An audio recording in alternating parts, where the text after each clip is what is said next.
but I would say a good first stop is, if you're a parent, I would go to your pediatrician and just very plainly state the issue. Like if my child is depressed or anxious or what have you, just state that very plainly. If you're an adult, the same thing. Any general practitioner should be able to at least point you in the right direction for your particular area. If neither of those is a good option, generally in Georgia, the health department is also a good first stop. And then there's sometimes in smaller communities, there are little outside offices that can also point you in the right direction. But it's very location, often county dependent on what resource you can use. But the first good stop is a pediatrician or general practitioner.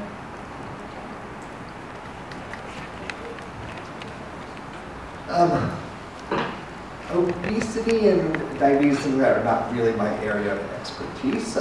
We do see it a lot in children with autism, and because of specific food-related issues or feeding issues that they encounter.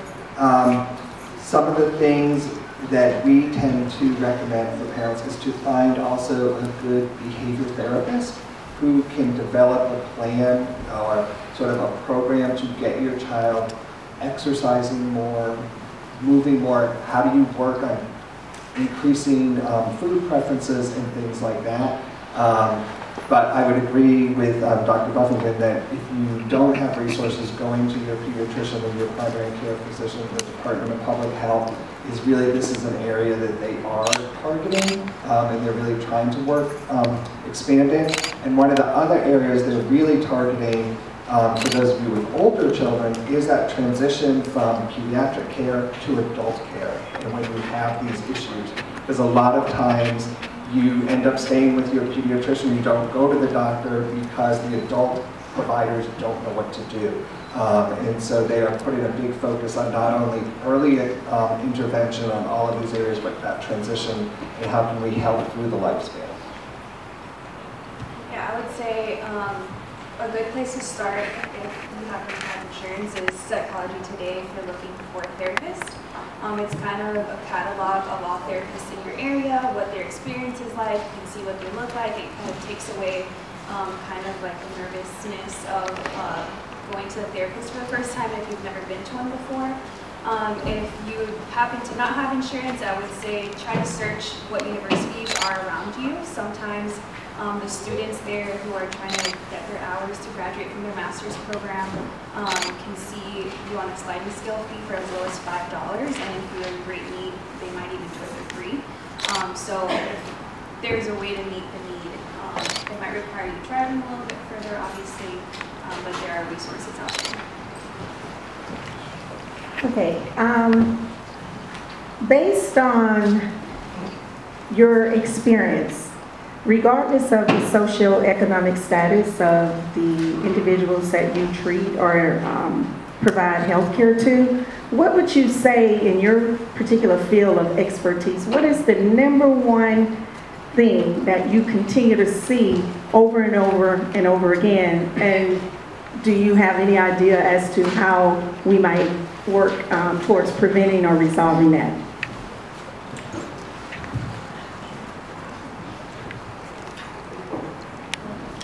Well, my area of expertise is ADHD, so I have a whole clinic day dedicated to it. So I pretty much see attention deficit every single day. And I'm not really sure, I don't know that I'm bright enough to say where it comes from or how it's going to get resolved. I have some ideas about why it's so prevalent, but that's the thing I see every day. And that's the thing that I see that probably is not going away. I don't know if I answered your question. Oh no, you did. Okay. One of the things I see every day in the field of autism is kind of what treatment should we do for our child. There seems to be a lot of treatments out there. For some reason, autism attracts things from you swim with dolphins, you pet with cats, you will cure your child, to you change their diet, you do behavioral treatments, you go to school, all of that stuff. They're just things thrown at you. And how do you separate out what is effective and what is not effective? And we know sort of what treatments have better outcomes, but we don't know for individual children which treatment is going to be the best for that child. The one thing we do know is swimming with dolphins is not going to help autism go away. Changing your diet is not going to help a child learn how to be more social and interact with other kids. Behavioral-based treatments, or treatments that are based in applied behavior analysis, have the most research behind them and show that they are the most effective, but even within that field, there's little infighting on, do you do naturalistic ones in the community, or do you sit at a table and do it, or do you do it here, do you do it here, how do you do it? The field can't agree on anything. And I think as a clinician working with parents, the biggest thing I kind of encounter is that, what do we do with my child? And the biggest thing I can tell you is, how does whatever treatment you're going to do affect your family as a whole? Because your goal is to have the child with any kind of disorder fit within your family structure, not your family change for this one child. And so you want to know, how is this going to affect my child? Is it worth it to drive 2 hours in Atlanta traffic to get a 30-minute speech therapy lesson and bring 3 other kids with me that are screaming in the car? You know, is that worth it, or is it better just to do the school? So I think you have to look at it from what is effective and what does research say is effective, and then what fits your family situation, because every family is unique. Within the realm of therapy, obviously there's a lot of different topics. Right now I work at Wellspring Living, and we service girls who have been part of domestic sex trafficking, domestic minor sex trafficking.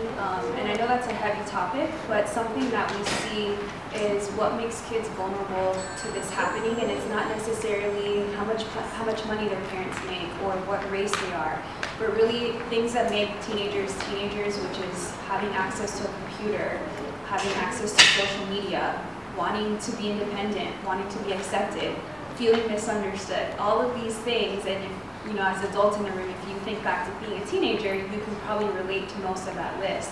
And so while that's scary, it's the reality of it. So I think, how do we intervene with that? It's building rapport and trust with our children from a younger age, so when it gets time to have these hard conversations, you know how to have them. And let them know what the signs are, what the risks are. You know, lots of people think it only happens to girls, it's only done by men, but that's not true. And so educating yourself about what does this look like in my community, because we've all seen the movie Taken, and it doesn't just happen like that. It can happen over Instagram or Snapchat, things that most of our kids have access to these days. So learning what that looks like in your community can help you navigate how to have those conversations with your own children.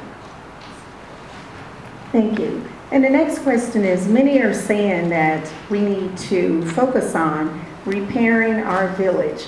In other words, what they're saying is that our families we have so many what we call non-traditional. And non-traditional mean we may be missing a parent in the family for whatever the reason is. Parent may have passed away, or it could be any reason. And so oftentimes what we're seeing in the schools where I volunteer is we're seeing a large percentage of children who are homeless. We're seeing a large percentage of children who are coming to school without a nutritious meal. I don't know about you, but I don't know how you can study and get your work done if you need a meal. We're seeing many parents working 2 jobs. So looking at it from that perspective, and looking at it from what can the village do, village meaning your neighbor or your government or whoever, what are you seeing in the line of what's happening with the community and with our village? And if you can relate that back to your field of expertise, please.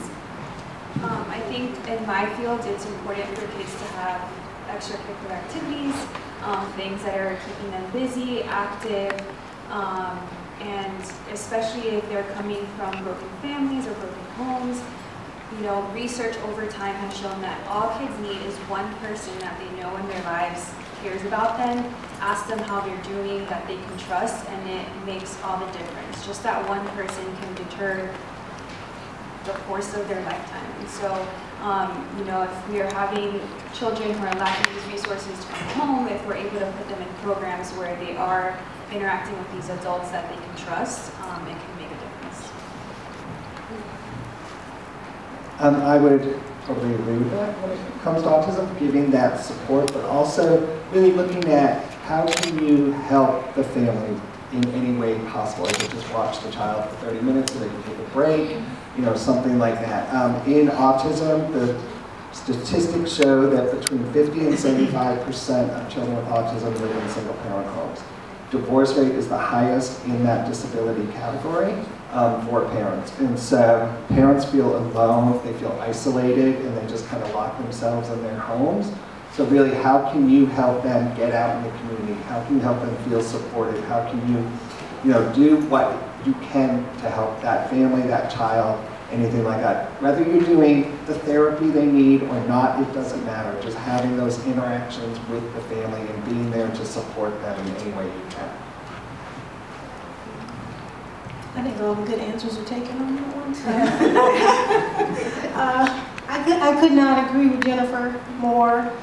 But I guess the only point I would say is that you could be that person. I used to have what the other doctors would call the cry session in my office. Why do you have so many teenage cry girls? You know, most teenagers want is for you to just listen and hug them. They don't want your answer.